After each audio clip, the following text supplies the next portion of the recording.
Assalamualaikum warahmatullahi wabarakatuh. Selamat siang, sahabat gizi ilmiah. Pada kesempatan kali ini kita akan kedatangan tamu istimewa, ya. Beliau adalah Kak Esti Nurwanti. Ya, jadi beliau ini dosen. Dulu pernah ngajar di Universitas Alma Ata, kemudian juga di Universitas Veteran Jakarta, seperti itu.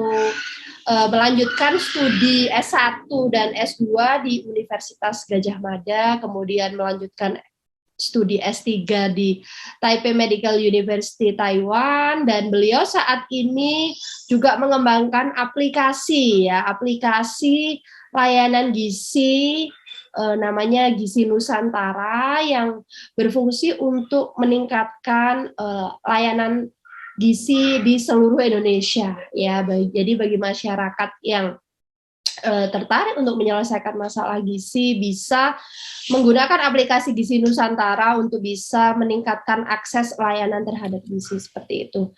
Nah, KST ini banyak sekali ya prestasinya, ya, dan sudah banyak sekali berkeliling dunia untuk bisa mempublikasikan banyak penelitiannya, seperti itu.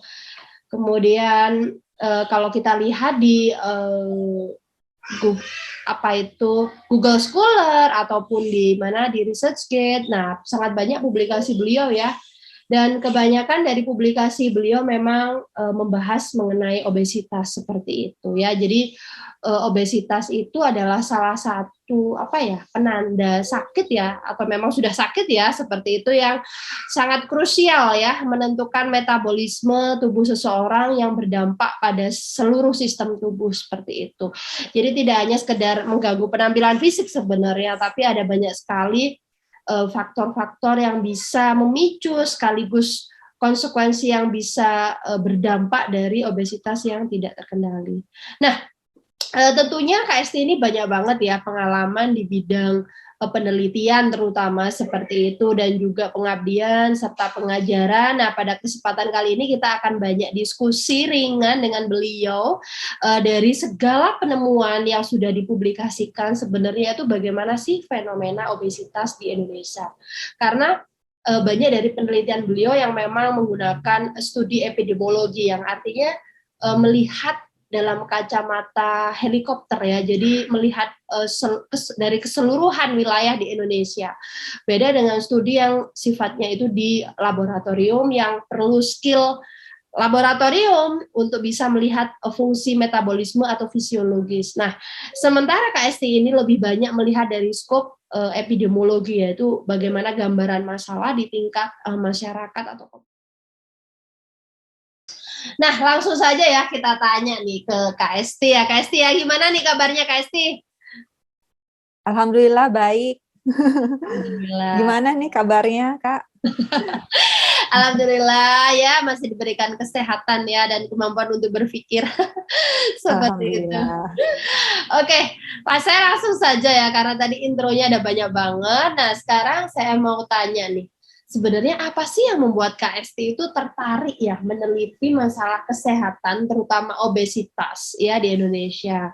Mengingatkan sebenarnya masalah kesehatan itu banyak banget, ya, di Indonesia, dan obesitas sebenarnya hanyalah salah satu, seperti itu. Nah, kenapa sih yang membuat KST itu memiliki rasa ingin tahu yang tinggi di sana? Silakan, KST. Oh iya, ya, karena kenapa obesitas? Karena memang saya mencoba untuk memahami terus tentang obesitas itu ternyata bukan sesuatu yang mudah. Kalau mudah tuh orang nggak ada yang gemuk, ya nggak? Misalnya ada orang yang berpikiran, oh itu kalau obesitas mah gampang, ya kurangi aja makan, olahraga. Tapi nyatanya kalau cuma itu aja orang nggak banyak dong harusnya yang berat badannya turun gitu. Tapi nyatanya nggak semudah itu. Jadi obesitas merupakan menurut saya masalah kesehatan yang sangat kompleks gitu. Dan itu juga sebenarnya peran ahli gizi besar sekali di situ tentang obesitas. Karena orang kan sekarang percaya untuk diet-diet yang instan, ya, yang bisa misalnya nurunin berat badan 10 kilo atau 20 kilo sebulan gitu. Karena mungkin untuk tujuan tertentu, entah itu untuk prewed atau untuk apa tujuan yang lain, itu dari mindset dulu sih, mindset. Jadi orang tuh melihat diet itu sebagai sesuatu yang mengerikan. Jadi sesuatu yang menyiksa, waduh harus makan-makannya dipilih-pilih nih gitu kan ya, padahal mereka tuh suka banget misalnya makan makanan yang tinggi kalori, tinggi lemak gitu. Jadi akhirnya diet itu menjadi sesuatu yang menakutkan sih. Padahal meskipun semua orang saya rasa tahu ya bahwa obesitas itu bisa meningkatkan resiko penyakit termasuk diabetes, jantung, stroke, kanker dan sebagainya. Dan juga ada penurunan kualitas hidup tentunya karena obesitas. Tapi nyatanya orang itu ya nggak peduli juga, yang penting masih sehat gitu. Kadang orang nggak apa-apa gemuk kan masih sehat ini gitu kan. Tapi ternyata sebenarnya lagi berjalan itu prosesnya menuju sakit gitu kan. Jadi waktu itu juga saya pernah ada klien itu, jadi memang dalam 2 tahun terakhir itu suka begadang, terus makannya memang tidak dijaga ya, banyak yang manis-manis, yang instan, yang olahan gitu. Dan dalam 2 tahun tiba-tiba dia nggak merasa apa-apa dan overweight aja sih, nggak sampai obesitas, tiba-tiba itu gagal ginjal gitu. Padahal dia nggak konsumsi obat dan sebagainya. Dan makanya itu obesitas itu bukan sesuatu yang, atau overweight itu bukan sesuatu yang apa ya, hanya beratnya lebih gitu kan. Jadi memang itu sangat urgent sekali untuk kita atasi karena memang meningkatkan resiko untuk penyakit yang termasuk tadi ya, degeneratif seperti diabetes, penyakit gagal ginjal dan sebagainya. Dan itu juga ya itu perlu pemahaman juga ya untuk orang-orang juga bahwa obesitas juga tidak hanya cukup untuk mengurangi makan gitu. Karena ada yang orang mikirnya ngurangin makan kan intinya ya udah puasa gitu kan. Ada yang ikutan diet puasa, ada yang ikutan diet lain yang mungkin ada yang pagi-pagi misalnya makan air perasan lemon misalnya, terus kemudian nggak sarapan, terus nanti baru makan siang. Pokoknya ya mereka tuh hanya menerima itu tuh sekilas gitu. Dan itu jadi PR gitu kan untuk para ahli gizi dan tenaga kesehatan agar kita ini bisa mengkampanyekan untuk perilaku diet yang seimbang ya, gizi seimbang dan meningkatkan aktivitas fisik.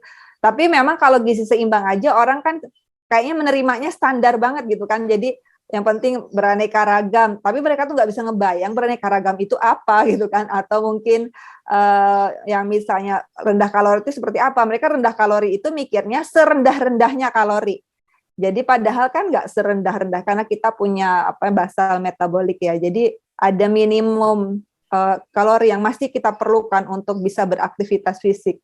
Dan itu pun harus kita jaga gitu kan. Jadi tidak bisa kita dietnya hanya 1 bulan ini, bulan depan kita kembali lagi ke diet semula, itu juga nggak bisa seperti itu. Jadi merupakan suatu perubahan perilaku sebenarnya ya kalau obesitas itu. Jadi nggak bisa yang hanya kayak misalnya kalau kita sakit demam dikasih obat selesai. Tapi obesitas nggak kayak gitu, dikasih suplemen selesai. Itu enggak kayak, atau dikasih diet apa selesai, enggak seperti itu. Jadi akan kembali bahkan jadi diet yoyo. Nah, diet yoyo juga itu meningkatkan resiko juga akhirnya untuk penimbunan lemak di sekitar perut dan akhirnya terjadi lagi lah itu, makanya meningkatkan resiko untuk penyakit degeneratif tadi. Jadi memang itu yang membuat saya tertarik dengan obesitas karena tidak selesai-selesai gitu. Jadi masalah obesitas aja itu udah sesuatu yang harus secara keseluruhan gitu kita teliti. Oke. Sangat menarik ya jawabannya Kak Esti ya. Oke, nah itu tadi lebih ke intensinya Kak Esti ya. Jadi kalau saya tanya ke hasil penelitiannya Kak Esti, bagaimana sih fenomena epidemiologi dari masalah obesitas mulai dari anak-anak, remaja dan dewasa dan berdasarkan jenis kelamin di Indonesia? Itu mungkin bisa kasih peta begitu gambaran. Oh ya. Saya juga sebenarnya waktu S2 juga S3 itu juga meneliti untuk obesitas pada anak ya dan remaja. Memang pada anak-anak ini kalau saya bandingkan ya di pedesaan dan di kota, memang sekarang itu justru yang di pedesaan itu karena banyak industri-industri yang mulai masuk ya. Misalnya convenience store dan sebagainya. Jadi justru obesitas itu jadi meningkat di pedesaan karena karena itu baru, misalnya ada industri yang lain-lain juga, franchise yang lain itu bagi mereka itu suatu gengsi gitu. Karena sebelumnya mereka tuh kan nggak ada tuh, tiba-tiba ada dan orang tuh jadi ingin cenderung mencoba itu gitu. Jadi dan itu sebagai terus ada selfie kan, sekarang zamannya selfie. Wah, saya lagi di sini nih, kok nyaman banget tempatnya, restorannya gitu kan. Jadi itu restoran fast food misalnya. Dan itu jadi cenderung memang sekarang yang untuk yang daerah pedesaan, karena masuk ya gencar sekali sekarang franchise, apalagi sekarang itu sudah gampang banget dengan online gitu. Jadi yang sebelumnya mereka tuh susah mau beli sesuatu fast food, junk food dan sebagainya, sekarang semuanya menjadi mudah. Jadi memang akan meningkat gitu untuk pedesaan. Tapi di lain sisi di kota itu mereka semakin sadar kesehatan. Tapi sebagian sih, ada sebagian semakin sadar kesehatan. Tapi jadi mereka lebih menjaga diet mereka. Sebenarnya itu di negara ini ya, di negara mungkin yang negara maju. Nah kalau negara berkembang itu beda ya. Kalau negara maju, negara berkembang. Kalau negara berkembang masih mikirnya ya di kota itu masih tetap mendominasi paling tinggi obesitasnya dibanding di pedesaan. Tapi kalau di negara maju itu justru di pedesaan yang tinggi dibanding dengan perkotaan. Itu untuk pedesaan. Oke. Jadi kalau kayak di Indonesia itu sebenarnya masih didominasi di kota ya, Kak Esti ya? Iya, tapi lagi dalam proses di pedesaan meningkat gitu. Iya sih, jadi, soalnya tadi ya ada aplikasi antar makanan yang akhirnya membudayakan kita itu apa ya? Craving, tergoda, terus gak mindful lagi, jadi mindless ya, seperti itu. Oke. Iya juga ada peran juga dari iklan di televisi. Jadi saya juga sampai neliti iklan itu direkam dari berbagai TV swasta gitu, dan kita bandingkan dengan negara-negara maju ya, Indonesia dan negara maju. Dan di Indonesia ini memang iklannya kebanyakan makanannya kategorinya tidak sehat. Yang sehat cuma air mineral. Karena kalau standarnya orang di negara maju itu yang dinamakan tinggi gula itu ada batasannya berapa gram, tinggi garam itu berapa gram, itu yang boleh diiklankan. Jadi ada peraturannya.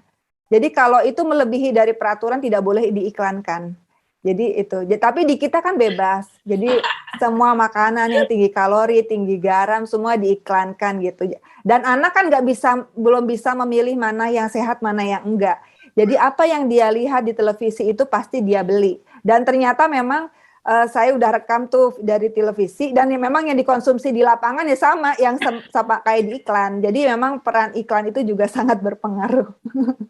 Ya, oke ya. Jadi lingkungan ya, bagaimana pemasaran tadi juga budaya tadi ya, budaya memasarkan itu juga ternyata pengaruh ya ke daya beli, ke keinginan dan sebagainya. Atau juga memang kadang keadaan akhirnya yang memaksa, akhirnya ya udahlah yang cepet gitu ya, Kak Esti ya.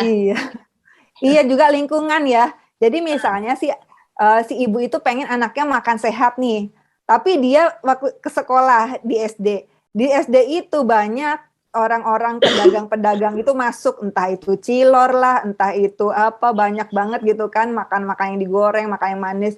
Tapi yang paling menyeramkan itu sebenarnya untuk jajan anak SD itu adalah pengawet ya, dan pewarna buatan. Jadi kan harganya kan cenderung murah. Jadi pedagang itu biasanya bagaimana biar murah, jadi pakai gulanya juga gula yang sakarin lah atau apa. Jadi sebenarnya menurut saya itu kualitas dari makanan yang untuk anak-anak SD itu harus diperhatikan sih. Dan pasti kalau itu jajannya banyak banget kalau anak SD kan, lihat temennya lah itu, jadi kemungkinan memang tinggi kalori, tinggi lemak, dan tinggi makan bahan tambah pangan yang berbahaya juga semakin meningkat risikonya. Oke, terima kasih Kak Esti ya. Itu tadi penjelasan kalau kita lihat dari fenomena, faktor, dan geografis ya. Tapi kalau dari jenis kelamin bagaimana Kak Esti? Oke. Memang kalau dilihat dari jenis kelamin itu, ya kalau di usia anak dan remaja itu memang cenderung laki-laki yang obesitas ya, overweight. Nah, jadi kalau dari penelitian sebelumnya memang cenderung laki-laki. Ini mungkin untuk laki-laki itu lebih mungkin kalau remaja terutama ya. Kalau remaja itu laki-laki nggak terlalu memperhatikan penampilan, tapi kalau perempuan itu karena mungkin karena ada ketertarikan lawan jenis misalnya, jadi dia lebih pengen langsing gitu, jadinya dia lebih memperhatikan makanan atau lebih diet, tapi laki-laki enggak gitu. Dan memang ini juga lucunya memang kalau tapi di dewasa itu mungkin karena perempuan itu mungkin sudah menikah, akhirnya mungkin dia nggak terlalu memperhatikan penampilan, jadi pada dewasa itu memang prevalensi obesitas lebih tinggi pada wanita. Tapi mungkin ada faktor lain juga sih, mungkin faktor hamil, melahirkan, dan faktor lainnya juga untuk pada wanita. Jadi tapi ada yang mungkin berbeda itu. Jadi sama-sama misalnya laki-laki dan perempuan itu mengkonsumsi makanan yang digoreng, tapi cenderungnya obesitas tuh yang perempuan. Jadi sebenarnya mungkin ada makanan khusus spesifik yang sebenarnya berdasarkan gender ya. Nah, kalau laki-laki itu yang menyebabkan obesitas itu lebih ke refined carbohydrate seperti olahan tepung. Itu yang menyebabkan obesitas pada laki-laki. Tapi kalau pada perempuan lebih makanan yang digoreng dan yang berlemak. Jadi itu kenapa kok kecenderungannya lebih ke karbo ya, meskipun ujungnya juga jadi lemak sih. Dan kenapa perempuan lebih fisiologisnya lebih cenderung dipengaruhi oleh si kandungan lemak langsung dari makanan itu sendiri. Kira-kira bagaimana, Esti? Ya mungkin kalau ini sebenarnya belum ada beberapa penelitian, tapi masih ada perbedaan sih. Jadi ini cuma asumsi saya sementara. Jadi misalnya kalau perempuan mungkin ada kaitannya dengan hormon estrogen ya. Jadi hormon estrogen ini memang lebih sensitif terhadap lemak ya, metabolisme lemak gitu. Jadi itu ada kaitannya. Jadi kalau saat dia, misalnya kan kalau wanita tuh banyak proses, entah itu hamil, melahirkan, atau mungkin menjelang menopause, atau mungkin dia pakai KB ya, itu berpengaruh banget dengan metabolisme lemak atau pembakaran lemak. Jadi yang misalnya tadinya harmonis, si hormon-hormon itu ternyata adanya pil KB dan sebagainya, faktor-faktor itu jadi akan agak kekacauan sedikit. Jadi yang akhirnya dia fungsinya harusnya bakar lemak, intinya jadi nimbun lemak sih. Jadi mungkin kalau error kan gitu ya, kalau komputer error juga jadi salah fungsi.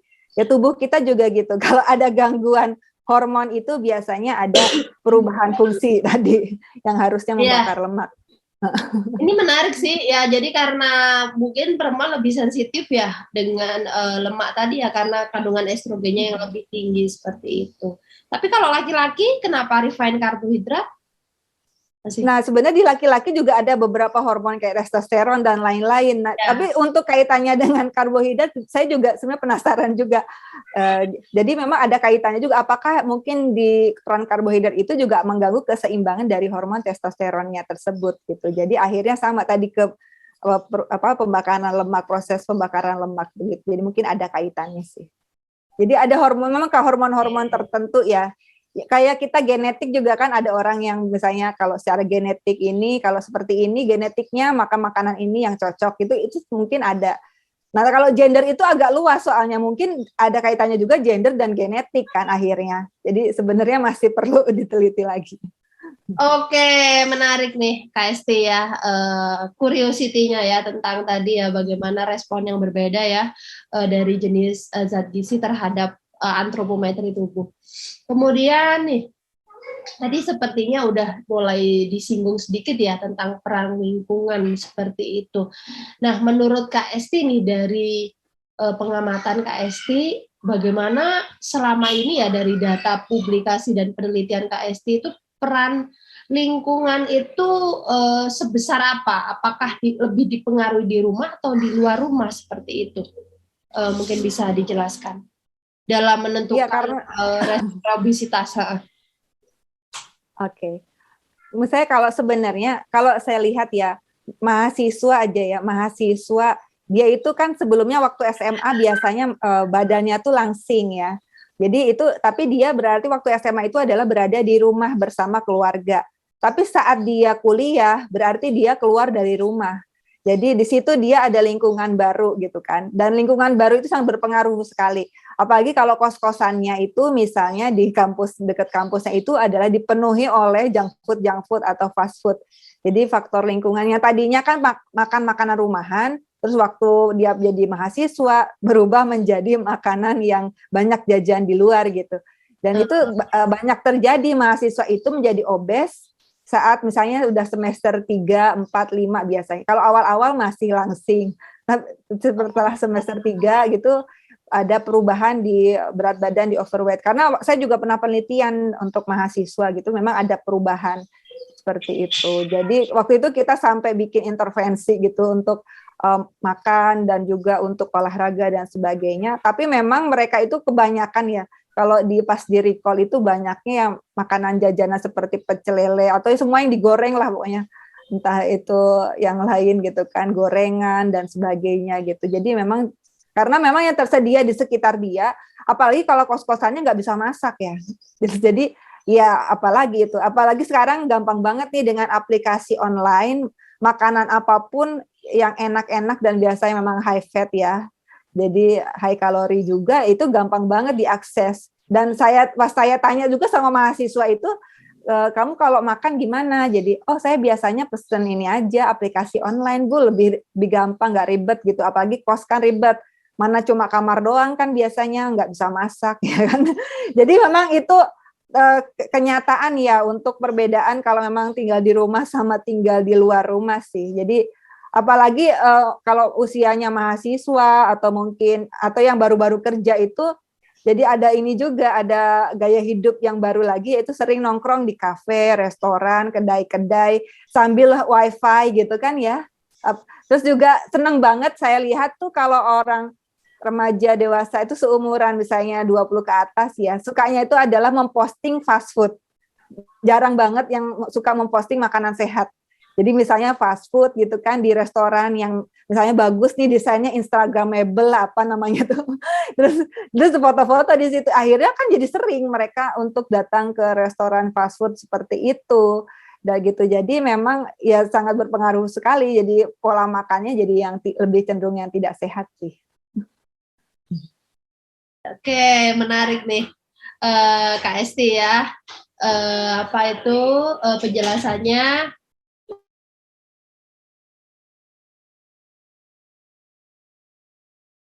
Masih di unmute. Oke, ini saya lanjutkan pertanyaan berikutnya nih. Menurut Kak Esti nih, kenapa isu obesitas banyak didominasi di usia sekolah atau remaja atau dewasa, sementara stunting di usia anak-anak ya? Jadi kalau saya lihat tuh kayak apa ya, pokoknya kalau anak-anak tuh pasti banyaknya bahasnya stunting gitu loh. Tapi kalau dewasa banyak bahasnya obesitas gitu. Maksudnya apa itu, bukankah sebenarnya kecenderungan obesitas itu bisa dibawa ya sejak kecil, dan sebenarnya tubuh pendek pun juga masih berlanjut ya saat dia itu sekolah begitu. Mungkin bisa dijelaskan nih Kak Esti nih. Iya, memang karena mungkin kalau dilihat dari prevalensi atau persentase memang lebih tinggian stunting untuk usia anak ya. Jadi kalau usia stunting itu kayaknya 2021 SSGI itu 24,4%. Dan obesitas pada balitanya 3,8%. Tapi obesitas saat usia 18 tahun ke atas itu 21%. Jadi mungkin terlihat dari situ sih. Ya, sebenarnya banyak sih orang-orang itu mungkin anaknya gendut gitu kan, lucu, padahal dia termasuk overweight atau obesitas. Dan itu jadi bukan menjadi masalah, padahal itu juga masalah sebenarnya. Karena apalagi memang stunting pun sebenarnya ada yang menyalahartikan ya, hanya pendek gitu, padahal kan harusnya disertai dengan gangguan kecerdasan atau misalnya daya tahan tubuhnya rendah. Tapi memang prevalensi ini hanya berdasarkan tinggi badan ya. Jadi mungkin itu yang menjadi kita belum bisa memastikan kalau itu benar-benar stunting, mungkin stunted ya. Jadi memang kan beda stunted dengan stunting. Jadi itu sih. Jadi tapi memang resikonya tinggi sekali kalau misalnya kalau pendek dulunya, terus nanti ke depannya, terus tadi dengan faktor lingkungan, tadi kan balitanya mungkin nggak terlalu banyak yang obes ya, tapi stunting bisa pendek aja, tapi mungkin nggak disertai dengan, semoga sih nggak disertai dengan penurunan kecerdasan dan juga daya tahan tubuh. Tapi ya itu tadi lingkungan, tadi banyak iklan di televisi, kemudian juga banyak aplikasi online dan juga banyak restoran fast food. Akhirnya obesitas yang stunting tadi atau yang pendek tadi itu nanti pada remaja akan berat badannya naik dikit demi sedikit, apalagi udah mahasiswa, apalagi udah dewasa gitu sih. Jadi karena mungkin mereka belum ini ya terlalu memonitor berat badan kali. Mungkin kalau mereka memonitor berat badan itu bisa dideteksi sedini mungkin. Akhirnya itu lebih gampang sih diatasi. Tapi kalau obesitasnya udah parah gitu atau udah tingkat yang di IMT-nya di atas 30 itu agak sulit gitu kan, dibanding kalau yang naiknya dikit-dikit, aduh naik sekilo nih diet atau olahraga kan lebih gampang daripada kalau naiknya udah 10 kilo itu lebih susah kan Jadi misalnya itu penting banget kalau kita bisa mendeteksi sedini mungkin. Ya sebenarnya itu sih, stunting sama obesitas itu sebenarnya makanya beriringan sih. Kalau kecilnya stunting atau stunted gitu kan, emang resiko untuk obesitas. Nah, PR-nya mungkin gimana ya biar anak-anak Indonesia ini bisa tinggi-tinggi. Jadi ya itu memang karena berarti dari apa, sekarang makanya bukan 1000 HPK lagi, sekarang 8000 HPK. Sebenarnya dari remaja itu sudah harus dipastikan status gizinya baik gitu kan. Jadi apalagi tidak anemi juga, tidak KEK juga. Jadi lingkar lengannya normal gitu kan. Jadi saat kita kan nggak tahu, sekarang remaja 13 tahun ada yang udah hamil. Juga, jadi kita nggak tahu kan. Terus kemudian juga ada yang 15 tahun atau 17 tahun. Kalau kita telat gitu kan, baru udah hamil, baru kita ini kan udah telat banget, dia anemia udah hamil, ya udahlah gitu kan. Tapi kalau kita bisa sedini mungkin deteksinya dari dia remaja, misalnya ada kurang gizi gitu, pada wanita kita bisa edukasi atau mungkin dan sebagainya gitu kan. Jadi pada saat dia hamil, jadi kita pastikan bahwa gizinya baik gitu kan. Jadi resiko untuk stunting, anak stunting juga semakin menurun. Dan nanti ke depannya obesitas pun semoga semakin menurun sih. Tapi memang itu proses itu kan selama umur hidup itu panjang ya. Mungkin orang itu akan patuh terhadap dia itu seminggu, 2 minggu, sebulan, atau diberikan edukasi, oke. Tapi kan untuk jangka waktu lama itu karena perubahan perilaku ya. Kalau lihat Taiwan ya, Taiwan itu untuk menciptakan mereka orang-orang itu buang sampah pada tempatnya dipilih-pilih itu butuh waktu 20 tahun. Tapi pemerintahnya itu memang karena dia konsisten ya, terus gitu kan intervensinya, dan kebanyakan intervensinya kalau saya lihat sih longitudinal ya, yang diikuti terus-menerus gitu kan. Kalau kita kan kebanyakan cross-seksional ya. Ini penelitian sekarang selesai, penelitian sekarang selesai. Iya nggak? Jadi kita nggak tahu yang kemarin kita ukur itu orang yang sama apa beda. Prevalensi stunting naik turun jadinya nggak bisa dilihat dong. Harus karena populasinya beda yang diukur, ya nggak? Iya sih, orang Indonesia emang katanya itu lemah di pendokumentasian, Mbak, gitu ya. Jadi nggak telaten untuk mengamati tadi. Kalau orang Cina, orang Taiwan itu kan sebenarnya mereka itu, aku pikir ya setiap orang pasti punya apa ya, kapasitas berpikir yang sama sebenarnya. Tapi karena mereka telaten tadi. Oh iya, ya konsisten itu sih yang kemudian juga ya sabar tadi, telaten untuk mengamati tadi yang sampai akhirnya mereka menemukan something yang akhirnya sukses gitu loh. Iya. Mendidik tadi untuk melakukan perubahan tadi. Kan kita karena wilayahnya sangat besar, Mbak, menurutku. Iya, betul banget. Banyak apa ya, kesenjangan ya, baik dari ekonomi maupun pendidikan sih di antar wilayah kepulauan, yang itu akhirnya membuat apa ya, keseragaman penarikan data jadi apa ya, susah. Biaya mahal juga ya, karena banyak banget, 270 juta kan. Nah, itu. Ya, jadi kita ya cuma ya gimana ya, kita nggak bisa kerja sendirian ya pada akhirnya kan, seperti itu, Mbak. Iya, betul. Seperti itu ya. Oke, tadi menarik ya penjelasannya Kak Esti ya. Jadi memang stunting tadi karena mungkin kalau pas masih kecil kan masih fase pembentukan atau pematangan organ ya, sehingga mungkin kalau ke arah obesitas memang kecenderungannya nggak setinggi ke arah stunting seperti itu ya. Iya nggak sih Kak Esti? Tapi stunting sendiri karena mungkin pemrograman metabolisme yang nggak optimal, dan itu kalau nggak terkoreksi terbawa sampai dia remaja atau dewasa, nah itu yang akhirnya bisa memicu resiko ke arah obesitas begitu ya. Benar ya Kak Esti ya? Iya. Oke, selanjutnya, nah kenapa nih ya Kak Esti, seseorang yang obesitas memicu perubahan regulasi keseimbangan tubuh ya, yang akhirnya defisiensi zat gizi mikro.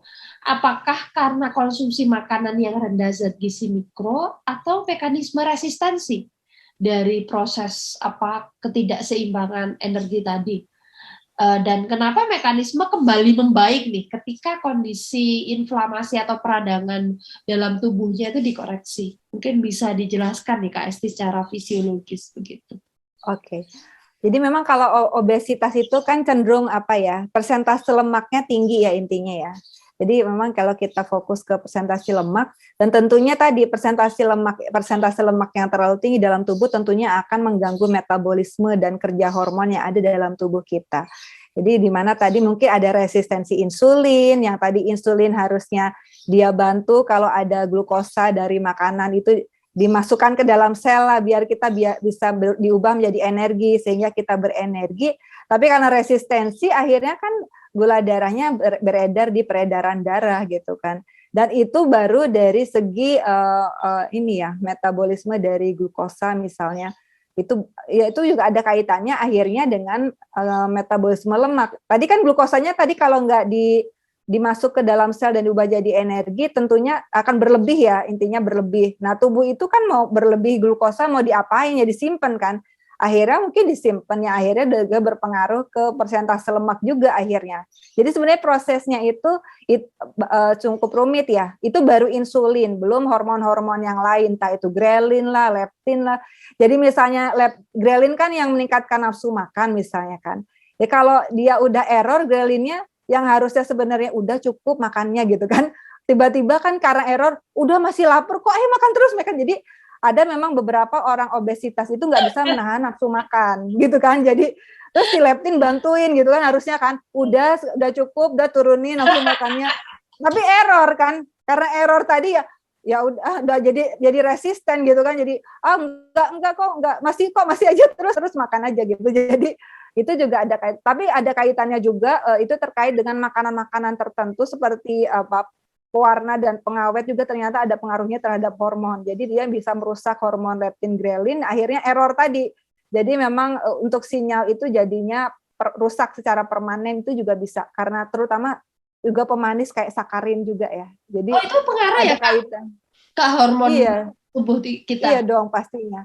Pokoknya semua yang kita masukkan ke dalam tubuh kita itu sangat berpengaruh. Makanya kitalah yang sebenarnya bisa memilih ya, karena kita harusnya lebih ini Kak.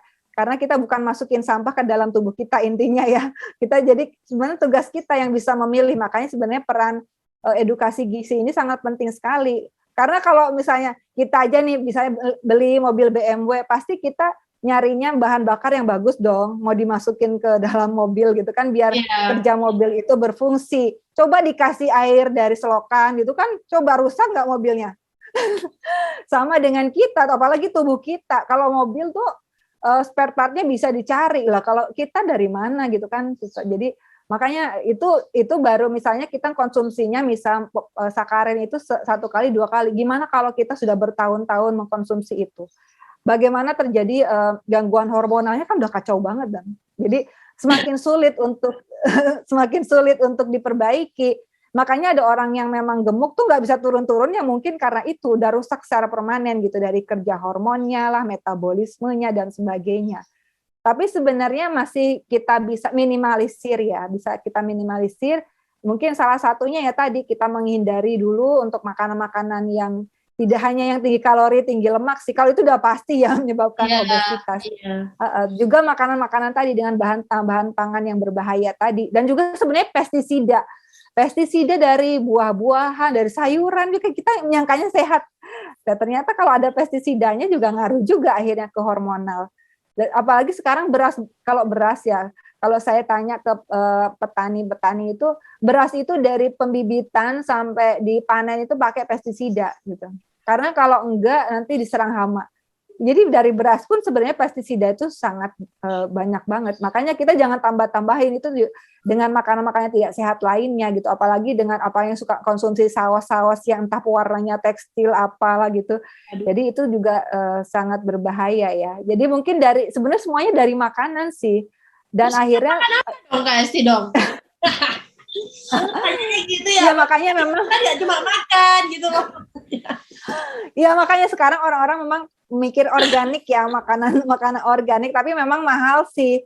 Ya tapi kan sebanding gitu loh dengan hasil dari kesehatan yang akan kita dapatkan sih. Jadi dan tadi mungkin itu baru dari makanan-makanan yang dengan bahan tambahan pangan atau enggak. Ini belum dengan yang biasanya sih kalau orang yang obes itu cenderung makanannya karbo semua sih ya. Jadi kalau saya lihat sih waktu itu pernah recall, coba difotoin dong apa yang dimakan. Ternyata makannya nasi sama gorengan sama ayam pakai tepung gitu, ayam goreng tepung ya, itu karbo semua gitu. Sementara sayur pun paling cuma mentimun 3 iris itu juga kapan-kapan, kadang nggak dimakan juga gitu kan. Kalau kita datang ke restoran kan ayam geprek misalnya kan kadang mentimunnya dimakan, kadang enggak. Jadi ya cuma segitu sayurannya. Garnis. Iya, pemanis doang. Jadi ya itu akhirnya memang ada defisiensi zat gizi mikro akhirnya, entah itu dari sayuran, entah itu dari buah. Ada yang ditanya itu memang nggak pernah suka sayur dan buah itu dari kecil nggak suka. Ada juga yang seperti itu. Tapi nggak diapa-apain dan dibiarin aja seperti itu. Dan ada juga mungkin kalau kita harusnya sih kalau orang gizi merasa bersalah ya kalau nggak konsumsi sayur buah dalam sehari.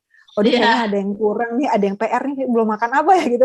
Tapi kan nyatanya mungkin toko buahnya jauh gitu kan, atau mungkin susah gitu kan nyarinya. Jadi akhirnya sehari 2 hari kita nggak makan sayur buah, seminggu, sebulan, akhirnya kan lama-lama kan defisiensi. Sebenarnya itu ya sebenarnya obesitas dulu apa defisiensi dulu. Tapi tadi kan udah obesitas dengan pola makan yang pasti zat gizi mikronya kurang ya biasanya untuk orang-orang yang obesitas. Tapi setelah itu memang padahal zat gizi mikro itu seperti misalnya ada kalsium juga itu perlu untuk metabolisme lemak atau mungkin vitamin mineral lainnya juga diperlukan ya karena dalam metabolisme itu kan saling berkaitan satu sama lain ya. Akhirnya kalau dengan kondisi yang persentase lemak berlebih, akhirnya kerjanya juga nggak optimal penyerapannya, misalnya kan pasti ada gangguan sih di saluran cernanya biasanya kalau yang obes juga. Jadi akhirnya gangguan penyerapan juga akhirnya kan, jadi itu obesitas duluan apa defisiensi duluan? Akhirnya dua-duanya itu saling berpengaruh ya. Dari pertama mungkin dia pola makannya nggak bagus, jadi defisiensi, terus akhirnya dengan defisiensi itu dia semakin memburuk kondisinya karena ada gangguan penyerapan zat gizi gitu. Oke, nih Kak Esti, kenapa sih menurut saya ya orang-orang yang lagi menjalani program penurunan berat badan ya atau ya perbaikan komposisi tubuh mereka itu kan sedang masa transisi ya, artinya kan mengubah kebiasaan yang udah mereka nyaman ke arah baru yang sebenarnya lebih baik. Itu kenapa nggak semua orang itu bisa bertahan dengan prosesnya? Begitu menurut Kak Esti kenapa? Ya tadi karena mindset mereka itu tentang diet itu menyiksa ya. Diet itu ngatur-ngatur makan, udah tahu nggak suka diatur gitu kan. Misalnya kita buatkan meal plan gitu kan untuk 1 minggu, tapi meal plan-nya itu semuanya diubah dari sarapan, selingan, makan siang, makan malam itu. Ya tentu orang stres ya. Yang biasa seadanya makan yang dibeli bisa di warung sebelah, tiba-tiba harus yang masak sendiri, beli bahan yang jarang banget adanya di sekitar gitu kan, harus ke supermarket dan sebagainya. Dan itu rasanya juga cenderung yang maksudnya kalau junk food kan enak ya. Jadi karena ada MSG-nya lah atau ada yang lain-lainnya juga. Jadi itu akhirnya mereka itu jadi kangen gitu makanan yang junk food tadi akhirnya. Jadi kembali lagi ke makanan. Apalagi kalau misalnya kita sering ketemuan sama teman-teman ya, ayo makan-makan di mana yuk, pasti yang dipilih milihnya ayo makan gado-gado aja jarang banget kan ya. Atau yuk udah cari lotek yuk di mana, jarang banget tuh. Pasti nyarinya junk food atau fast food karena udah itu nyari yang instagramable buat foto-foto gitu biasanya sih. Jadi akan kembali lagi ke dia. Masa pas ada acara kumpul-kumpul gitu, yang lain makanan yang enak-enak terus tiba-tiba saya pesen salad aja deh gitu. Minumnya apa? Saya air putih aja gitu. Ya kan pasti beda banget ya. Lu sok-sok diet gitu kan. Udah nih cobain gitu. Misalnya pengaruh lingkungan itu sangat besar sekali sih. Makanya kalau misalnya ingin perubahan mungkin yang secara bertahap, mungkin yang dirubah sarapannya dulu aja. Selama 3 bulan sarapannya dulu aja yang diganti gitu. Misalnya yang tadinya harus makanan yang digoreng-goreng saat sarapan, misalnya diganti dengan yang tinggi serat, misalnya seperti itu sih. Ya, sarapan dulu aja, nggak usah yang 1 hari full, karena itu sangat menyiksa banget. Nanti kalau udah 3 bulan bisa menyesuaikan sarapannya, udah itu gantilah selingannya. Yang biasa selingannya suka gorengan, ya gantilah jadi buah gitu kan atau apa gitu yang tinggi serat. Kalau saya suka buat oat ya pakai susu kedelai misalnya kayak gitu sih, kan simple juga sarapan, nggak ribet-ribet gitu. Pokoknya kita bisa memberikan contoh sarapan yang nggak ribet gitu, apalagi untuk anak-anak kos ya. Banyak juga pertanyaan nih, kalau anak kos gimana ya kalau mau diet gitu kan, atau enggak proteinnya gimana dapat proteinnya. Protein mah gampang, telur aja banyak, itu murah lagi kan. atau susu low fat dan sebagainya, banyak sumber-sumber protein yang murah. Kalau whey protein ya terserah, kalau bisa beli ya nggak apa-apa, ya bagus juga whey protein misalnya. Yang penting bisa beli. Jadi, keywordnya ada di situ ya guys ya. Oke nih ya, menarik nih diskusinya KST. Ini masih banyak nih pertanyaannya nih. Nah, menurut KST nih, bagaimana peran sekolah, proporsi peran sekolah dan orang tua nih dalam pemilihan makanan anak seperti itu, kaitannya dengan pencegahan obesitas begitu. Iya, terkait peran sekolah, saya juga pernah penelitian dengan Johns Hopkins University. Jadi memang kalau dilihat dari sekolah-sekolah yang di Indonesia itu hanya beberapa sekolah yang punya peraturan tentang makanan anak ya. Bagaimana sih sekolah itu punya regulasi, misalnya nggak boleh ada pedagang dari luar yang masuk ke dalam sekolah. Itu hanya beberapa orang di SD, hanya beberapa SD yang punya peraturan, yang lainnya enggak. Jadi terserah anaknya mau jajan di mana, mau di luar atau mau di mana, terserah. Akhirnya kan tadi meningkatkan resiko obesitas. Dan kalau dilihat peraturannya tertulis apa lisan gitu kan. Yang tadi udah ada yang peraturan nih. Tapi itu juga masih sedikit persentasenya. Pas ditanya peraturannya tertulis apa lisan? Lisan aja. Jadi cuma anak-anak kalau makan atau jajan jangan di luar ya, belinya di kantin gitu aja. Itu mungkin yang dengar cuma berapa anak, yang lainnya enggak kan. Makanya penting banget itu tertulis gitu kan untuk peraturan. Misalnya untuk pedagang dilarang jualan di sini gitu. Itu kan udah jelas. Jadi atau mungkin untuk anak-anaknya dipasanglah di dinding misalnya ada makanan apa yang sehat, makanan apa yang enggak. Itu jarang banget tuh sekolah yang punya itu. Jadi sebenarnya bagus banget kalau misalnya ada peneliti yang mungkin bisa memberikan poster-poster lah ya ke sekolah-sekolah tentang makanan sehat itu kayak apa gitu kan, biar anak-anak itu tahu yang mana yang sehat, mana yang enggak. Tapi kalau kita kan sekarang kalau lihat poster ya banyaknya tuh animasi gitu kan, yang bukan makanan-makanan yang mereka temukan di lapangan gitu kan. Iya. Kayaknya tuh bagus kalau poster-posternya itu adalah berupa makanan yang memang ada di lapangan gitu kan. Misalnya nanti di luar sekolah tuh ada cilor lah, ada cireng, ada mana teman-teman yang sehat gitu misal. Jadi si siswa itu bisa memilih akhirnya mana makanan yang sehat, tapi biasanya sih nggak ada yang sehat ya. Makanya ada sekolah yang dia punya, yang bagus itu punya kantin sendiri, dan kantin itu ada cateringnya, kerjasama dengan catering. Jadi tapi biasanya memang high class ya, karena pasti yang ada catering harganya lebih mahal sih sekolahnya gitu kan. Jadi iya, jadi kalau ada catering biasanya itu bisa diatur lah gizinya kan sesuai dengan kebutuhan anak. Jadi makanya peran sekolah itu memang penting banget, karena itu anak di sekolah itu mungkin 8 jam ya, bisa ada yang 8 jam, ada yang 6 jam, itu juga cukup lama. Dan di situ karena anak-anak di luar pengawasan orang tua tentunya mereka lebih cenderung bebas. Bahkan udah ada yang dibekelin misalnya sama orang tuanya, ini ya ibu bekelin makanan sehat ya, tapi kan di sekolah teman-temannya makanan ciki lah atau apa yang minuman manis lah, nggak jadi dibekelnya, nggak dimakan, jadinya kan ada yang seperti itu. Tapi ada yang anaknya nurut sih, saya pengennya mau bekal yang mau makan yang dibekal dari orang tua, nggak mau yang lain itu. Tapi memang uang sakunya jadi sedikit nih, jadi dia nggak ada pilihan lagi, itu nggak ada pilihan. Ya, itu tergantung doktrin orang tuanya sih, mamanya. Iya benar, orang tuanya kalau keren itu ya, kalau keren jadi bisa meskipun dengan banyak gangguan gitu, godaan itu dia tetap bisa bertahan gitu kan untuk tetap memilih makanan sehat. Iya, itu berhasil dipengaruhi orang tuanya. Oke nih, selanjutnya nih. Kak Esti kan kayaknya pernah nulis buku nih ya, judulnya itu Panduan Diet Populer dan Perencanaan Monitoring Gizi nih. Mungkin bisa diceritain nggak isinya apa dan siapa yang bisa baca buku itu? Sebenarnya ini bukunya pedoman, masih e-book sih, belum dicetak ya. Jadi masih e-book. Jadi isinya tentang diet sih, misalnya ada diet gizi seimbang itu gimana, diet rendah kalori itu gimana, diet DAS itu gimana, intermittent fasting itu gimana, Mediterranean, terus panduan untuk ibu hamil dan sebagainya. Jadi sebenarnya banyak di situ contoh-contoh diet. Jadi biar orang tuh tahu maksudnya mana diet yang cocok untuk mereka. Jadi karena biar ada pilihan, takutnya kalau cuma satu pilihan, pokoknya diet gizi seimbang ya harus diikutin. Nah nggak semua orang kan maksudnya yang bisa cocok gitu loh dengan itu. Akhirnya ikut-ikut yang lagi populer aja deh gitu kan gitu. Jadi meskipun kita menampilkan berbagai macam diet populer di situ, jadi tapi kita menambahkan alternatif meskipun populer ini misalnya ada segi yang negatifnya, tapi kita bisa modifikasi ini jadi seperti ini biar dietnya lebih sehat sih, lebih bisa diikuti gitu.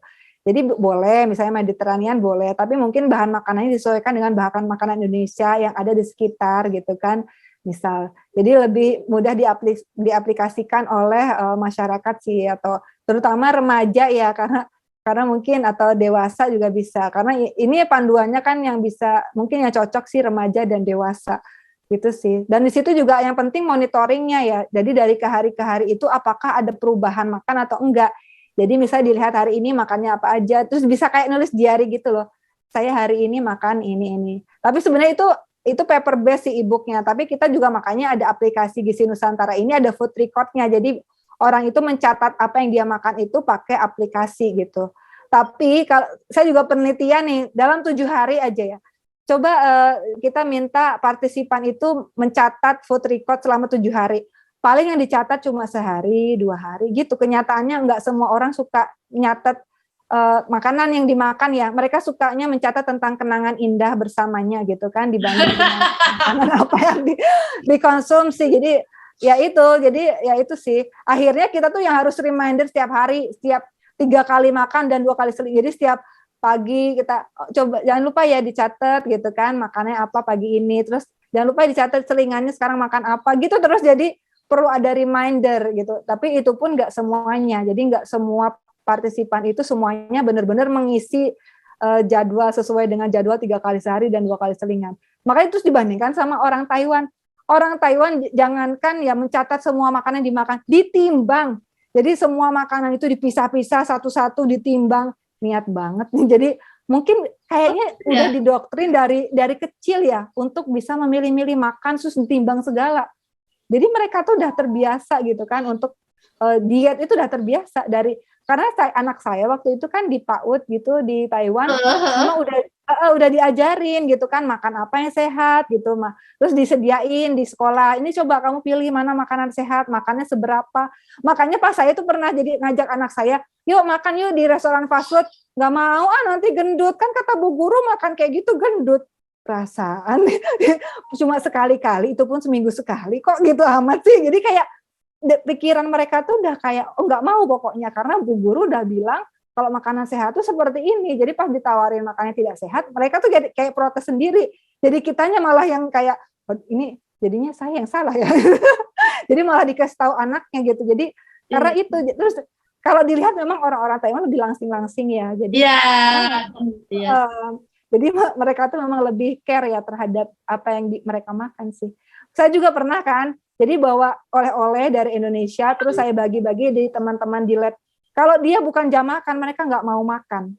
Jadi mereka tuh mau makan kalau pas jam 12 gitu kan, oh saatnya makan. Saya tawarin coklat itu masih nggak mau sih. Terus keripik-keripik buah-buahan gitu juga mereka nggak mau. Tapi pas saya nawarin misalnya, kan di sana tuh banyak ya cemilannya rebus-rebusan gitu, baru pada mau gitu. Atau kue-kue yang misalnya yang kue kacang hijau lah atau apa baru mau. Jadi mereka juga pilih-pilih loh. Jadi bukan berarti nggak enak nih sama dia makan gitu, enggak. Kalau menurut mereka itu nggak sehat, mereka nggak mau makan.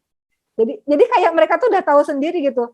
Jadi saya tuh jadi males kalau bawa oleh makanan. Jadi kadang ya udah deh beli barang aja deh biar bisa dibagi-bagi souvenir gitu kan. Jadi akhirnya karena salah jam tadi juga mereka nggak mau dan salah makanan jenisnya juga mereka nggak mau gitu. Jadi ya udah deh. Jadi ternyata gitu mereka tuh pilih-pilih sih untuk makanan gitu. Itu mungkin yang perlu diterapkan ya gitu.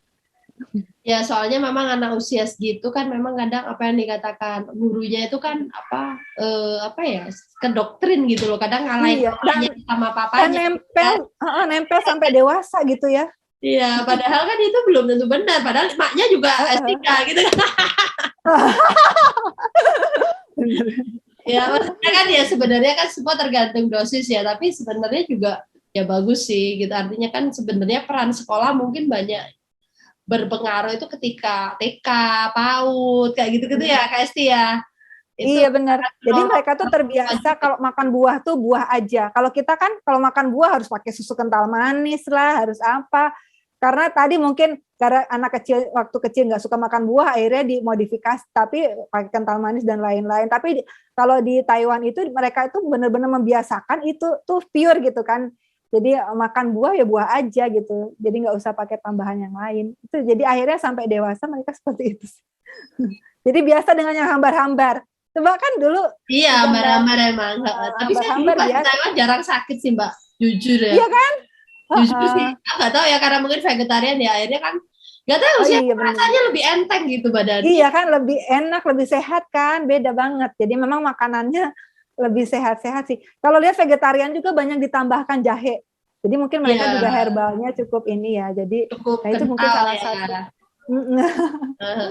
Oke, nih, ini ada satu publikasinya KST yang berjudul Increase Gut Microbiome Dependent Trimethylamine and Oxide and Body Mass Index pada lansia ya dengan metabolic syndrome. Itu gimana sih hasil dari penelitian itu nih? Pola makan yang memicu kenaikan TMNO itu maksudnya bagaimana? Mungkin bisa dijelaskan hasil dari publikasi itu. Iya, waktu itu sih awalnya saya penasaran sih, maksudnya kalau kenapa sih orang yang obes itu meningkatkan resiko penyakit jantung itu aja sih. Kan penyakit lain banyak ya, sekarang tadi kan DM ya, sekarang penyakit jantung. Jadi ternyata ada senyawa yang namanya TMAO. TMAO itu biasanya itu terjadi merupakan senyawa yang terbuat dari bakteri di saluran cerna ya pada proses pencernaan. Biasanya itu akibat dari daging merah biasanya sih. Ternyata mungkin yang meningkatkan resiko penyakit jantung tuh daging merah karena daging merah ada senyawa namanya TMAO. Jadi dan yang ini juga bakteri pada saluran cerna kita itu jadi banyak memproduksi banyak perkursor dalam proses metabolismenya diubah menjadi TMAO. Di sini juga ada sejumlah spesies bakteri juga menyebabkan meningkatnya produksi TMAO juga. Karena mereka memetabolisme kolin, lectin, karnitin, dan keseluruhannya itu karena banyak terdapat pada daging merah, produk susu, dan telur. Makanya orang-orang sekarang kan beralih kepada plant-based diet ya. Kenapa sih harus plant-based diet? Karena tadi mungkin TMAO tadi gitu kan. Ternyata memang TMAO ini dari beberapa penelitian meningkatkan resiko penyakit jantung. Tapi sebelum penyakit jantung itu terlalu jauh ya. Ternyata menyebabkan juga meningkatkan resiko metabolic syndrome juga ya. Jadi awalnya itu metabolic syndrome-nya resikonya meningkat gitu. Jadi kan kita kalau metabolic syndrome itu kan biasanya banyak banget tuh kategorinya ya, maksudnya indikatornya sehingga kita bisa menyimpulkan dia metabolic syndrome. Tapi kalau cuma pakai TMAO doang udah cukup sih. Jadi kalau TMAO-nya tinggi, dia resiko metabolic syndrome-nya juga tinggi gitu kan. Tadi intinya gitu sih. Jadi maksudnya biar yang nggak usah banyak biomarker yang diperiksa gitu kan.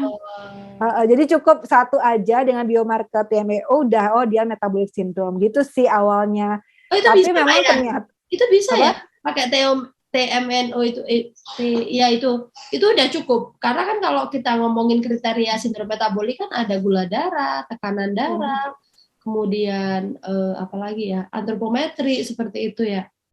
Nah, iya tapi setelah diteliti lagi sih ternyata memang banyak faktor yang mempengaruhi TMAO ini karena dia biomarker, makanya biomarker gizi ya istilahnya ya. Dari diet tertentu gitu sih beda jadinya sebenarnya. Kalau tadi kan gula darah, HDL, triglyceride dan sebagainya itu kan banyak faktor ya, makanan yang lain, tapi kalau ini fokusnya ke daging merah sih. Biasanya kalau TMAO ini karena ya tadi TMAO ini juga karena lebih cenderung tadi meningkatkan resiko penyakit jantung akhirnya. Maksudnya kenapa dengan daging merah, ada apa dengan daging merah sih? Kenapa dengan produk-produk daging? Jadi maksudnya terlalu spesifik jadi akhirnya. Jadi sebenarnya bagusnya ya akhirnya kembali ke indikator tadi memang sudah dijadikan panduan ya di seluruh dunia memang menggunakan indikator yang metabolic syndrome itu yang banyak tadi. Ini hanya pendukung aja akhirnya. Karena waktu penelitian itu pas diteliti ternyata juga nggak ada, tapi kalau memang TMAO dengan metabolic syndrome ada kaitannya, tapi ternyata dengan daging merah kadang nggak ada kayak hubungannya, karena ya itu manusia kan nggak hanya konsumsi daging merah ya, pasti konsumsi yang lain-lain juga, akhirnya di serum tuh ya semua makanan itu ya akhirnya mempengaruhi TMAO, mungkin ada yang meningkatkan kadar TMAO, ada yang menghambatnya gitu, jadi itu juga Karena makanan susah ya, karena kompleks ya, karena kita nggak hanya makan satu jenis makanan. Tapi TMO ini cenderung tinggi pada laki-laki, makanya kenapa laki-laki itu resiko penyakit jantung lebih tinggi. Itu sih. Jadi itu mungkin salah satunya mungkin karena laki-laki suka konsumsi daging-dagingan, mungkin itu salah satu asumsi sih. Jadi itu sih dari TMAO. Tapi kalau obesitas, kalau BMI itu udah pasti meningkatkan TMAO. Jadi mungkin karena persentase lemak juga ya berpengaruh. Jadi sebenarnya dengan tidak obes pun itu sudah menolong sangat banyak ya KST ya sebenarnya ya. Meskipun memang nggak 100% ke profil apa ya serum kita gitu loh. Tapi itu lumayan untuk bisa apa ya. Iya, makanya di obesitas tadi akhirnya obesitas tuh meningkatkan segala penyakit deh. Jadi termasuk ya metabolic syndrome gitu. Jadi ya itu kan kenapa kita harus fokus ke obesitas itu aja, itu udah PR gitu kan. Iya sih, begitu. Karena itu aja udah berat juga gitu ya dengan adanya sudah perubahan hormon-hormon yang mengatur nafsu dan apa ya penyerapan makanan. Oke. Nah, sekarang lanjut ke pertanyaan terakhir nih, beberapa pertanyaan terakhir nih ya, karena udah lumayan lama juga ini kayak KST. Apa sih semangat KST membangun Gizi Nusantara nih ya? Apa sih keunikan dari Gizi Nusantara ini dibanding ya ada kan beberapa aplikasi yang lain terkait layanan gizi di Indonesia. Mungkin bisa dijelaskan nih KST ini. Oke. Jadi intinya untuk aplikasi ini sih kita tujuannya untuk menjangkau sebanyak-banyaknya orang ya. Karena kalau misalnya cuma kita mengandalkan misalnya sosial media, itu paling menjangkau berapa sih? Tapi sebenarnya itu tuh saling support sih akhirnya. Jadi misalnya kita itu pengen memberikan edukasi atau konseling gizi. Tapi berapa orang sih yang maksimal kita bisa dapatkan gitu. Misalnya satu orang ahli gizi, paling konsultasi dalam sehari berapa sih? 3 orang, 5 orang gitu. Atau ada yang 10 orang waktu itu pernah. Ya tapi cuma segitu gitu kan. Tapi makanya saya tuh pengennya menjangkau seluruh masyarakat Indonesia gitu. Karena stunting itu ada, balita stunting itu ada 7 juta. Yang obesitas juga jutaan tadi ya. Gimana bisa menjangkau itu semua gitu kan? Ya kalau kita hanya mengandalkan pemerintah juga kan tadi karena terlalu banyak ya kalau masyarakat Indonesia. Jadi setidaknya ada peran lah dari Gizi Nusantara itu membantu mensupport dari program-program pemerintah, termasuk salah satunya menurunkan stunting gitu. Karena sekarang kan ahli gizinya yang sudah tergabung di aplikasi ini sekitar 280. Itu tuh bisa menjangkau klien itu sekitar 2.200-an. Jadi mungkin kita sih cita-citanya semakin banyak ahli gizi yang tergabung, semakin banyak jangkauannya sih seluruh Indonesia gitu. Itu tujuan utamanya sih visi misi kita, karena ingin mensupport dari pemerintah ya untuk membantu setidaknya memberikan edukasi gizi dan konseling gizi. Jadi karena lebih itu ya, karena kita personalize ya. Jadi sebenarnya edukasi itu gizi itu nggak bisa kayak penyuluhan ini yang menyebabkan obesitas tuh ini ya udah selesai, nggak bisa kayak gitu kan. Jadi memang harus yang benar-benar dari individu ke individu, karena tiap individu itu kondisinya beda-beda dan agar rekomendasi diet yang kita berikan juga berbeda-beda. Makanya ahli gizi itu akan standby dan memberikan memang konseling gizi yang memang spesifik untuk si klien tersebut, bukan yang untuk semuanya gitu kan. Tujuannya itu sih, dan menjangkau lebih banyak orang gitu. Dan mudah-mudahan nanti ahli gizinya kan sebenarnya ahli gizi Indonesia itu ada 60.000. Kalau 1.000 aja itu udah lumayan tuh. Apalagi 10.000 gitu kan, jangkauannya tentu akan lumayan sekali gitu. Jadi memang bedanya mungkin untuk aplikasi gizi dengan kalau bandingannya mungkin dengan aplikasi lagi ya. Kalau dengan aplikasi yang lain mungkin karena yang lain itu lebih banyak menawarkan program ya. Dan ahli gizinya tuh hanya 6 orang atau 10 orang gitu. Tapi programnya itu misalnya kita membuka aplikasi ingin program penurunan berat badan, nanti konsultasi dengan ini dapat meal plan kah, dapat apa gitu, jadi kayak paketan. Kalau kita ini cenderung ke yang tadi individu, jadi karena ahli gizinya banyak, jadi setiap orang tuh bisa memilih ahli gizi favorit mana yang mau dipilih gitu kan.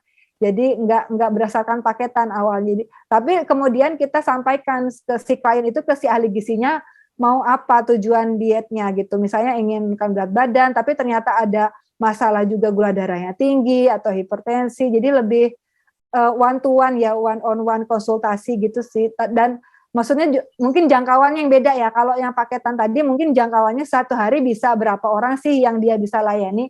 Tapi kalau ahli gizinya banyak, tentunya akan lebih banyak yang bisa dilayani. Dan si ahli gizi itu juga punya program-program sendiri biasanya.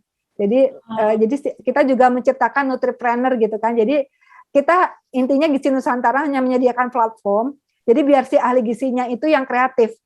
Dia misalnya personal branding lah, dia membuat konten di Instagram, misalnya dia untuk spesifikasi untuk program hamil misalnya. Jadi orang-orang tuh tahu kalau program hamil tuh harus ke ahli gizi yang mana.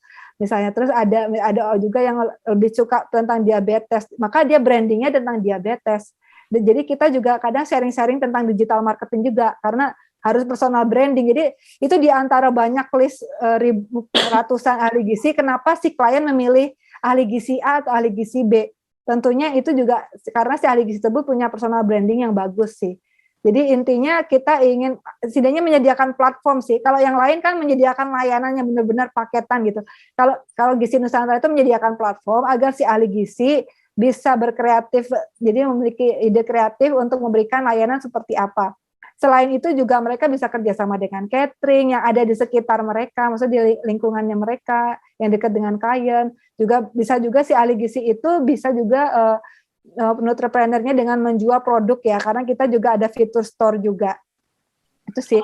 Dan kita juga jadi satu kesatuan. Jadi nanti si ahli gizi misalnya ya udah konsultasi, dia bisa merekomendasikan catering atau bisa merekomendasikan produk. Jadi kadang orang tuh kalau cuma dikasih tahu ini nggak boleh, itu nggak boleh, orang juga bosen ya, nggak suka dilarang-larang. Tapi kalau dikasih solusi, udah kamu beli produk ini sehat, ini tinggi serat misalnya. Jadi gitu. Jadi kayak kita konsultasi ke dokter ya, kita sakit apa dikasih obat, kita sakit apa dikasih suplemen, gitu. Jadi orang tuh inginnya solutif gitu kan ya, kalau ada ini kita, jadi harus dikasih sesuatu yang mungkin bisa membantu gitu untuk klien itu sih. Dan kita juga mungkin bedanya juga kerjasama dengan Persagi gitu. Jadi kita memastikan bahwa ahli gizi yang tergabung sudah memiliki STR dan KTA Persagi, dan nanti ke depannya mungkin harus punya SIP juga, jadi surat izin praktek ya. Jadi benar-benar kita RD ya, Kak? Iya, itu kan proses makanya. Dan sebagian yang ahli gizi yang daftar juga udah RD sih. Jadi ada yang banyak juga yang udah ahli gizi rumah sakit gitu kan, atau puskesmas biasanya, dan ada beberapa yang punya klinik juga, jadi udah punya SIP sih biasanya. Gitu. Jadi itu karena yang makanya kita tuh terregistrasi yang penting. Jadi makanya aplikasi yang lain apakah sudah terregistrasi ahli gizinya. Nah, jadi di Gizi Nusantara sudah pasti karena mereka STR dan KTA Persagi juga ada. Itu wajib. Oke, menarik deh ya, karena sudah bisa memberdayakan ahli gizi ya untuk memberikan layanan gizi yang optimal sesuai dengan kreativitasnya tadi ya. Iya, Seperti betul. itu. Nah, itu sebenarnya sangat bagus loh KST. Kalau KST maksudnya fokus apa ya, intinya penelitian apa ya, mungkin bisa ambil khusus ahli gizi yang tadi kayak obes, misalnya kasus-kasus yang menarik. Oh, ternyata dengan layanan Gizi Nusantara jadi ada perbaikan. Kita kan ya kan kalau ada data secara tertulis kan akan lebih apa ya, optimal sih menurut saya ya, seperti itu. Artinya kan bahwa platform ini tuh gak hanya teruji dari segi valid aja, kemudian dengan organisasi Persagi, tapi mungkin dari segi hasilnya juga terukur ya, itu tadi ya. Ya, kita kan pengembangan terus sih untuk aplikasi. Jadi nanti kita ingin juga punya rekam medisnya dari si klien itu. Jadi bisa dimonitor dari hari ke hari gitu sih. Karena kita juga kerjasama dengan beberapa yang lain juga, vendor yang lain. Jadi mereka punya website yang NCP dalam bentuk website. Jadi istilahnya seperti itu. Jadi kita bisa memasukkan data antropometri, biokimia, klinis, asupan, terus juga diagnosis gizi, intervensi gizi, dan lain-lain, itu jadi akan tercatat semua di website tersebut. Jadi kita udah kerjasama dengan beberapa vendor sih. Mungkin saat ini di website, mungkin kedepannya di aplikasinya sendiri. Tapi memang kalau kebanyakan fitur berat sih, aplikasinya nanti orang-orang yang download keberatan. Jadi kita menyediakan berbagai alternatif sih. Tapi dari website tadi bisa di-download tadi, misalnya hasil assessment-nya, terus dibuat PDF, nanti kita bisa attachment ke kliennya. Jadi si klien juga bisa tahu tentang hasil assessment-nya. Dan juga akan tersimpan di website itu. Jadi kalau mau buat, tapi kalau dibuat penelitian kan si data itu harus jadi raw data ya. Jadi big data gitu. Nah itu juga perlu proses lagi tuh, mungkin bertahap lah ya. Ya, tapi itu kayaknya juga bagus nih. Maksudnya itu kan aset ya, aset tak terlihat ya. Maksudnya udah ya, dikumpulin, tapi kalau nggak diolah juga kadang kita nggak punya cerita ya yang membangun itu tadi loh, maksud saya. Jadi sayang sih kalau nggak diorganisir lah seperti itu. Tapi mungkin nggak semua klien ya Mungkin yang bagus-bagus sampelnya. Iya betul. Terutama yang buat testimoni ya. Ya itu kan apa ya, pengembangan juga penting ya untuk meningkatkan kepercayaan masyarakat begitu. Oke. Iya, Mungkin udah masuk ke pertanyaan terakhir nih Kak Esti nih. Apa sih sebenarnya pesan Kak Esti, maksudnya pesan Kak Esti bagi para calon ahli gizi atau ahli gizi dalam mengatasi masalah gizi, terutama mungkin obesitas dan stunting di Indonesia seperti itu. Bisa dikasih masukan. Oke, kalau untuk ahli gizi sih, karena mungkin teman-teman udah ada yang menjadi ahli gizi di rumah sakit atau puskesmas atau catering diet, jadi bisa bekerja semaksimal mungkin sih sebagai ahli gizi di instansi tersebut. Tapi untuk mengikuti memang perubahan era digital ini, juga saya harap sih bisa menjadi konten kreator ya. Jadi karena orang-orang ini sekarang banyak tuh orang-orang yang basicnya bukan gizi tapi memberikan materi-materi atau konten terkait gizi gitu. Kadang ya ada yang benar, ada yang enggak gitu kan ya. Jadi ya dan itu tuh mereka tuh sampai banyak influencer itu followernya tuh misalnya sampai puluhan ribu apa jutaan juga. Dan semua orang yang follower itu pasti ikut apapun yang dikatakan oleh si influencer tersebut. Makanya saya berharap itu influencer tersebut adalah ahli gizi. Jadi kalau ahli gizinya bisa memberikan contoh yang baik, makanan yang baik, konten-konten yang baik, tentunya follower itu akan meniru sesuatu yang baik, itu sih. Jadi sayang banget misalnya kalau misalnya teman-teman ahli gizi ini keren banget nih pelayanannya di rumah sakit, di puskesmas, tapi tidak terdokumentasikan di sosial media. Itu sayang banget. Padahal potensinya banyak loh. Makanya di Gizi Nusantara itu saya benar-benar meningkatkan motivasi dari teman-teman gitu untuk membuat konten. Dan ternyata pas dia bikin konten itu, misalnya ada yang bikin konten stunting, ternyata yang follow itu banyak orang-orang yang non kesehatan itu merasa terbantu. Dan itu aja dari hal-hal yang mungkin gampang lah bikin konten cuma gitu-gitu doang. Tapi ternyata banyak banget manfaatnya. Apalagi misalnya followernya 10.000. Coba kalau di jembreng gitu kan, apa dikumpulin 10.000 orang kayak apa gitu kan, stadion penuh kan ya. Tapi kalau di sosial media nggak kerasa, kita kan cuma megang HP aja. Padahal kan orang yang mendapat ilmu itu banyak sekali gitu kan. Jadi makanya saya berharap selain memberikan pelayanan di fasilitas pelayanan kesehatan juga bisa memberikan konten atau edukasi di sosial media karena jangkauannya itu bisa jutaan ya. Karena sekarang yang menggunakan aplikasi itu ya puluhan juta, bahkan Instagram itu ada 85 juta mungkin yang menggunakan Instagram. Kalau kita bisa menjangkau semuanya, wah kita benar-benar hebat tuh. Bisa memberikan edukasi pada jutaan orang gitu. Itu sih. Oke, ya. Menarik nih Kak Esti ya. Saya doakan semoga lancar lah visi misinya ya untuk membangun ahli gizi dan juga masyarakat yang melek gizi seperti itu. Semoga selalu diberkahi usahanya. Saya ucapkan terima kasih banyak dari Gizi Ilmiah telah bergabung, berkenan menjadi tamu dan berbagi insight banyak mengenai apa yang sudah ditemukan dan inovasi yang sudah dibuat seperti itu dalam platform Gizi Nusantara. Terima kasih banyak Kak Esti, sampai jumpa mungkin di lain kesempatan. Wassalamualaikum warahmatullahi wabarakatuh. Waalaikumsalam, terima kasih, sampai ketemu lagi.